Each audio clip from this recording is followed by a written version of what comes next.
Hey, when's the last time you picked up an adventure and were just completely knocked out by it? Wow. Have you ever prepped a one shot that felt like a doorway into another world? A world that you could not wait to show your players? Wow.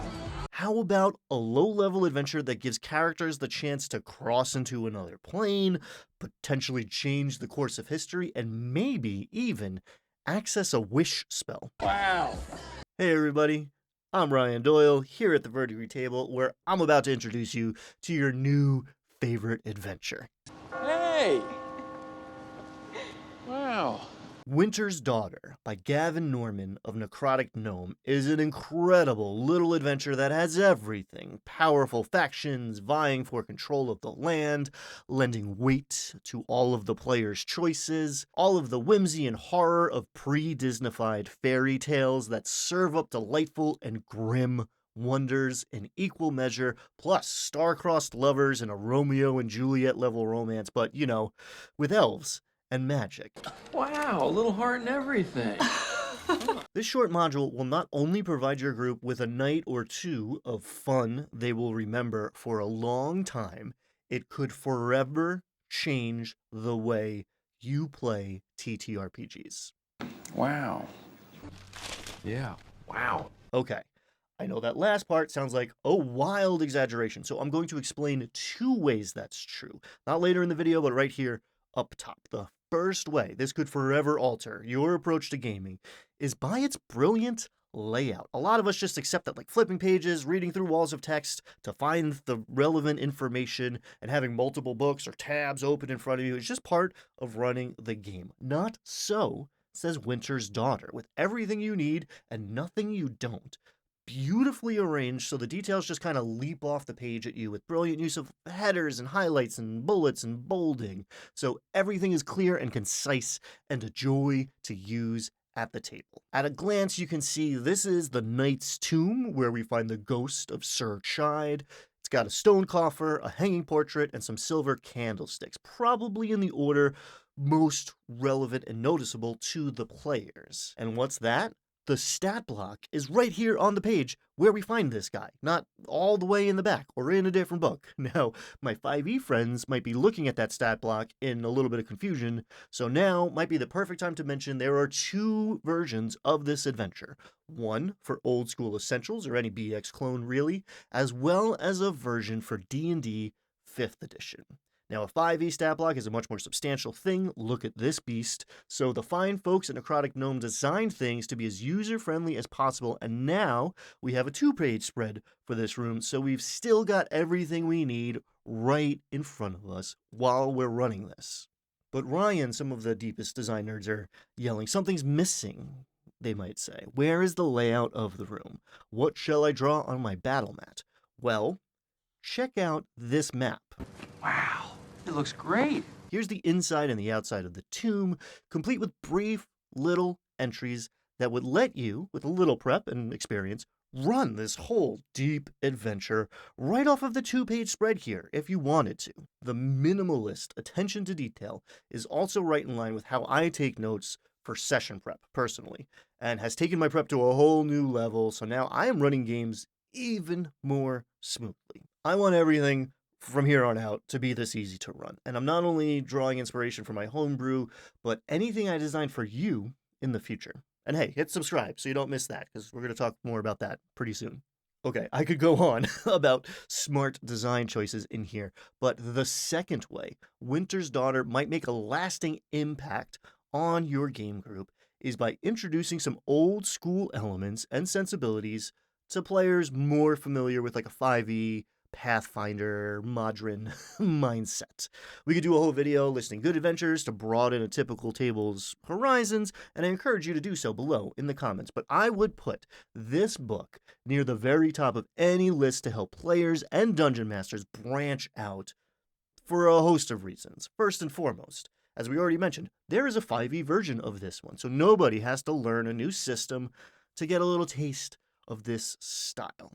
If you don't know what I mean when I say old school style, you can check out this video for a combo, pitch, and primer. People seem to really like this one, except for one crazy old man who was offended that I think games should be fun. And this adventure is fun, gang. I know, because I've run it multiple times now, and I would run it again tonight. We've got dancing skeletons, a cocktail hour that has been going on for centuries, a mischievous goblin that offers you the choice of eating a random mushroom with consequences, or being eaten by the troll that he's currently riding. And there's a ton more in here. Wow. Right? Yeah, great. Amazing. If you do decide to pick this one up, there's a link down below where you can find it for less than $5. I mean, come on, the sheer value, people. That's what, maybe like a non-fancy coffee drink, maybe a quarter of a movie ticket for hours of fun for multiple people with proven replay value. If you use that link, you also help support this channel a little bit too. Thanks. Oh, wow. Thank you for that. Now, depending on which version you pick up, it might have Dolmenwood on the cover. And either way, that introduction will talk about how this fits into Dolmenwood. What is Dolmenwood, you may say? Well, it's a setting, it's also a game system, it's also my new favorite thing, and it's the subject of a future video for sure. If you and your players fall in love with the dark whimsy of the tone or the more like grounded exploration style of play, just know there's a ton more where this came from. If you do go full Dolmenwood, know in my home game, I set this adventure in Hex 1108 and started the party in Prigwort. 3d6 down the line did pretty much the same thing, actually, in their actual play, which I highly recommend if you want to go even deeper down this rabbit hole. I'll put a link to them down below as well. Great stuff. If you're bringing this to a 5e table, I say, for right now, I probably wouldn't worry too much about it. Just drop this into whatever else you've got going on, wherever it fits, or run it as a one-shot, and you don't even really have to explain the wider world all that much. If you wanted to insert this into the Forgotten Realms, I think the Neverwinter would be perfect. It's the right kind of geography, and if you massage the canon a little bit to make the history drive, it's kind of right on theme. But again, you could put this anywhere. Pick some convenient forest, or drop it in Icewind Dale, or like an arid desert, right? To mess with the contrast here in interesting ways. Page 4 and 5 give us the background information the Game Master should know going into this. And if you have read many other adventure modules, you could be forgiven for thinking that this section will likely contain fluff that probably won't be all that relevant to actually running the adventure, as the player characters are unlikely to learn or be able to use any of this lore and world building. All of this is going to be relevant and revealed by playing through this adventure. Plus, it's only 750 words. That's fewer words than I've used so far in this video, not counting the wows. Wow. We learn that Sir Chide was a knight who fell in the last battle against the cruel fairy lord who held this land in an eternal winter centuries ago.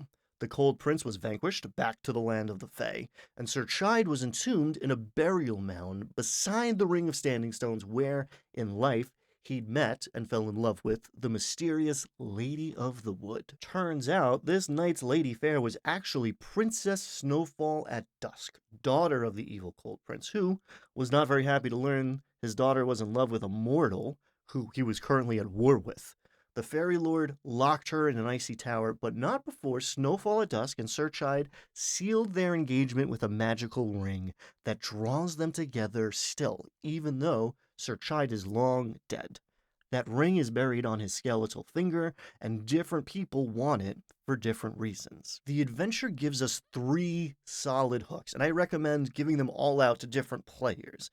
This not only makes it feel like there are mysterious forces influencing things behind the scenes, it can also tee up a very interesting situation where the characters have to resolve their conflicting interests. And if your table isn't at that level of maturity to handle that, okay, give them a unified goal, but it can be so great to watch relationships and party unity forming as the players figure out what they're going to do here. Plus, the more choices they have, the more involved they're going to be, and the longer they're going to remember this one. To help them make informed choices, we also have a player's background page, which covers what a character, who was born and raised in this world would know, especially the kind of character who might take up the adventurer's life. In there, we also get the sort of nuggets of information the PCs might glean if they are smart and resourceful enough to do a bit of investigating before rushing off into untold dangers. This is great, not only because it's organized so well, spelled out so succinctly, but also because so often we're left to make these distinctions on our own as a dungeon master.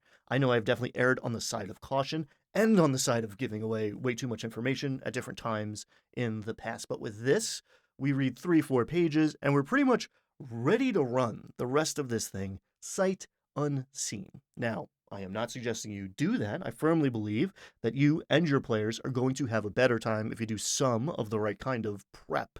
And I'm going to help you do just that by walking through this adventure section by section next time. Check it out here. Until then, be kind, have fun.